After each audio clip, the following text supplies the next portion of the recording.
As Virginia and North Carolina farmers conclude harvesting their 2014 crops, they're looking ahead to the 2015 crop with a focus on managing cost and maximizing opportunity for profit on every acre.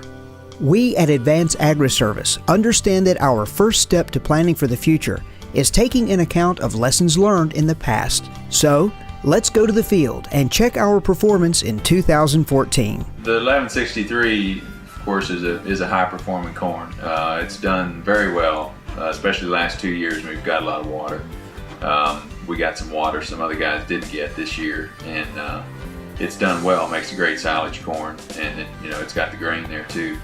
But I've been pleased with 11 HQ31 as well. Have used that both for silage and for grain, and have gotten along well. Seen some good yields out of that. Shelled some this year and got north of 200 bushels with it, so hard to complain about that.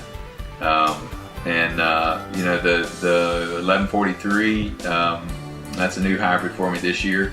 Haven't gotten any of that cut yet, so don't know where I'm going to be on that, but have good confidence in it. I've just been happy overall with what I've seen. 2 years ago I planted the 1172 and got some of the highest yields I'd ever gotten on any corn ground with that, so happy with that as well. So the corn has performed well. It's priced right, and I've been happy with it.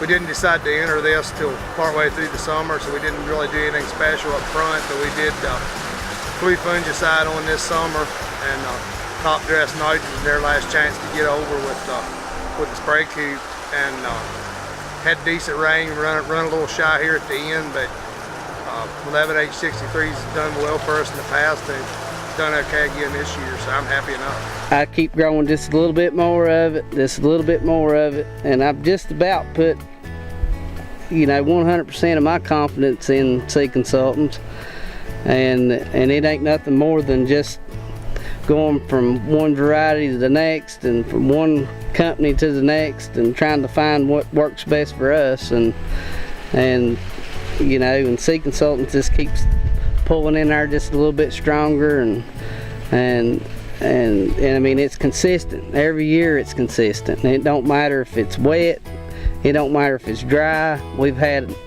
our doses of each one.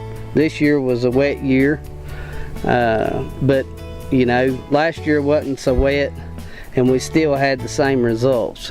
I mean, the genetics and everything is here. I mean, you can tell by the corn how pretty it is standing in the field, and it tests just as good as it looks. In 2014, with volatility in weather throughout our sales area, it was evident that having the right hybrid in the right field was an enormous influence on yield. That's why we continue our robust variety research program for our Virginia and North Carolina customers.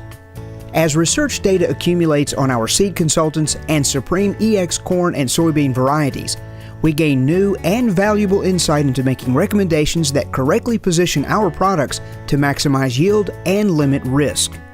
In both 2013 and 2014 testing, SCS 11HR63 and SCS 11HQ31 continue to claim top honors where moisture and fertility are abundant. All right, this year we did a yield trial on a 30-acre field where we had vetch and rye and radish cover crop over the winter, and then we varied the amounts of nitrogen, replicated 0, 50, and 100 pounds across the field in combination with the PSNT test.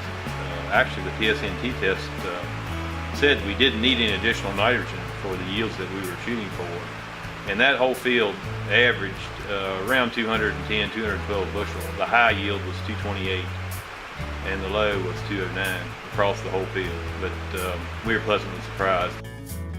SCS 11HR63 and SCS 11HQ31 are truly impressive hybrids that are breaking farm yield records and winning yield contests, but corn genetics with the highest yield potential has to be matched with population, fertility, and highly productive soil. But what about marginal soils and microclimates that limit yield level far below the potential of most hybrids? Solution?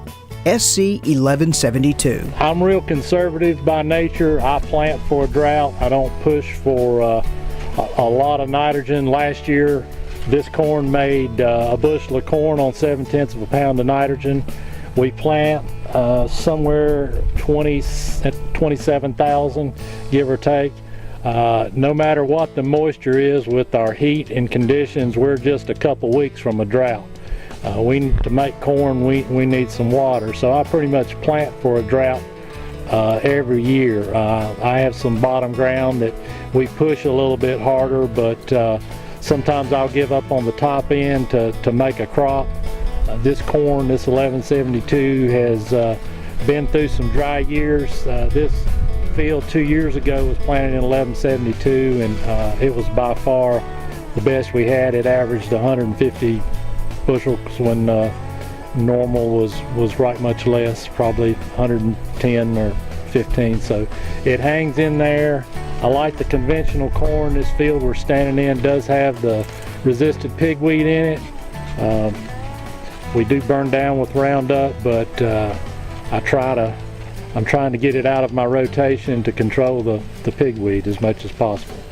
This was planted, like I said, on the 13th of May, and it got all its moisture, and we got the nitrogen on over the top when we sprayed it with Roundup, and as you can see, it's done really well. I think the corn that was planted that time, all my corn done good. That was the seed consultant varieties. Even planted some the 6th of June that's going to yield real well. So we're in the process of chopping this, and I'm real curious, but I know this will probably do 25 plus tons. What about what you've seen with your corn and the leaf disease that's been around the area this year? You know, how's the seed consultants holding up for you?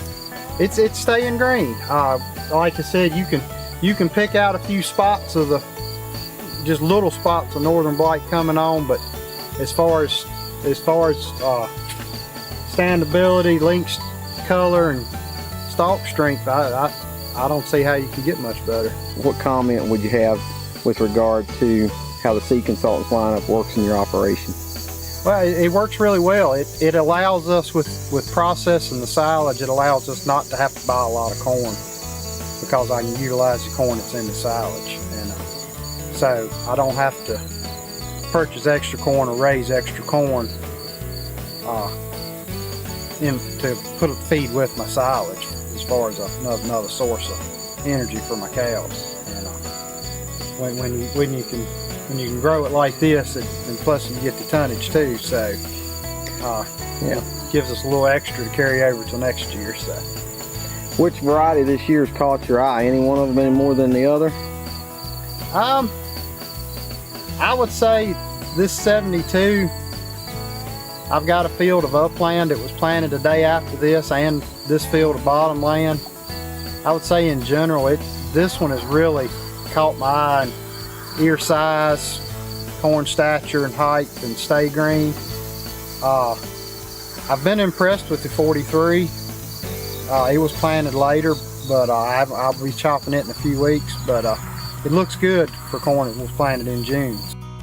Because we have measured a decisive advantage with SC 1172 under drought conditions since 2011, Seed Consultants has expanded production to offer a family of drought-tolerant varieties based on the SC 1172.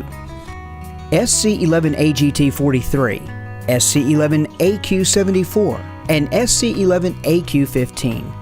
These are rugged genetics that protect yield by having an extra measure of drought tolerance when things get really tough. And we're looking at 11 AGT 74 on the 7th of October. This is one of the only fields that you can drive by at this point that still has some green life in it.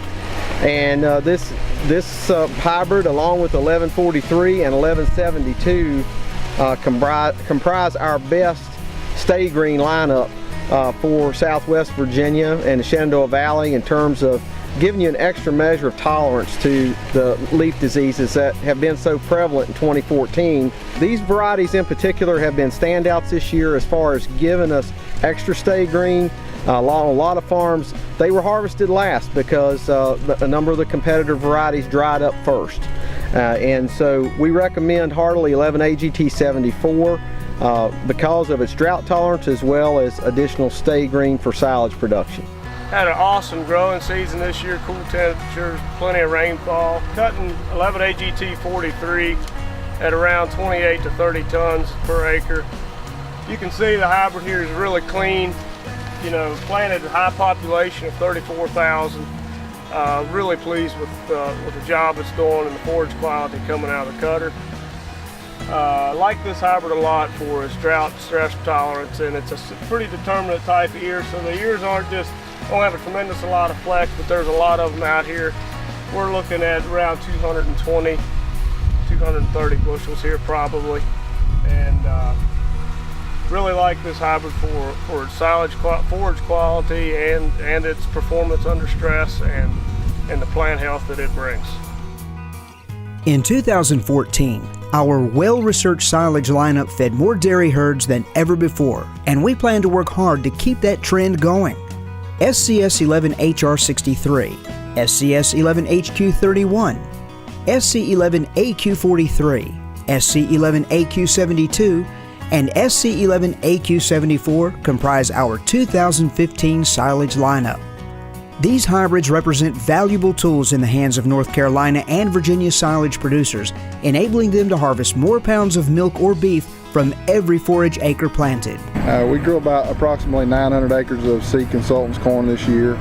We feel like Seed Consultants have been very profitable for us. Our milk production through this summer, which we do a lot of heat abatement, but our milk production's been about 85 pounds all summer. And we feel like it's got a lot of grain in it, and the corn's very digestible. The cows seem to milk very well off of it. Our corn still is gonna, I'd say it's still probably shell, if you were shelling it, probably 150 bushel or better.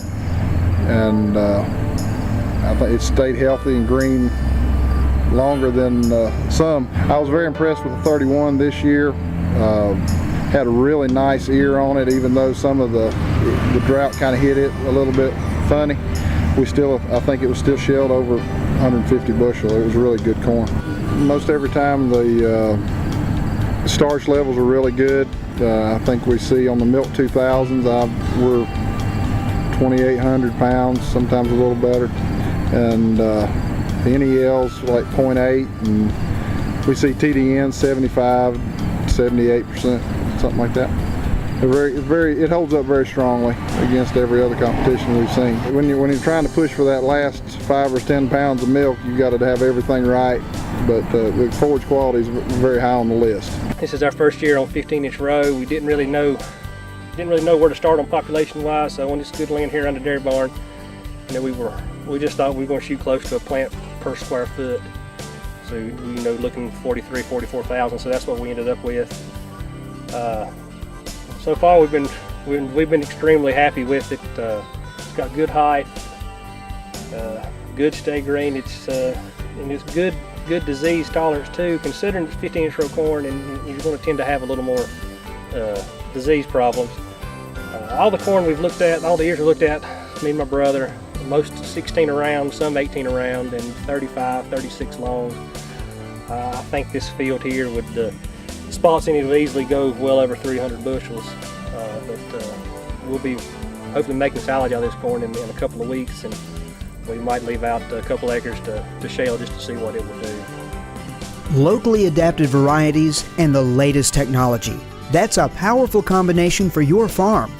Our customers and dealers are the heart of our seed business. We take it very seriously when you commit corn acreage to Seed Consultants. It's teaming with forward-thinking growers like you that makes the idea of moving yields forward a reality. We look forward to working with you on your 2015 crop.